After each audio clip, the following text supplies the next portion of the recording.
One of the things that God wants for every marriage is that it will be fruitful or productive. And by fruitful, we're not just referring to having children. In Genesis 1 and 28, when God tells Adam and Eve to be fruitful and to multiply, the biblical Hebrew word that's used there for fruitful means to be productive. It can refer to children, but it also refers to books, movies, music, art, products, or even businesses that a couple could produce. And in Genesis 25, we learn a very important lesson about what a couple is to do when their marriage isn't as fruitful as God intended. And we discover this in the marriage of Isaac and Rebekah because their marriage is unfruitful or barren. Now, here's where it gets interesting. The biblical Hebrew word that's translated as barren means that something's roots aren't going deep enough for it to produce what it's supposed to. When a fruit tree's roots don't go deep enough, it usually doesn't get enough water to produce the kind of fruit that it's supposed to and as much fruit as it's supposed to produce. And this principle applies for married couples as well.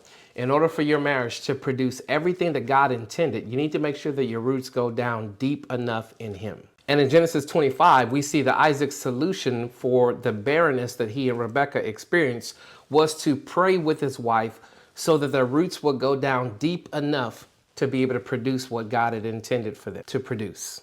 After this, not only are we told that Isaac and Rebekah have children, but we're told that they prospered so much because they had many enterprises. In other words, what came out of that were not only 2 children, but what was produced from their prayer was many businesses.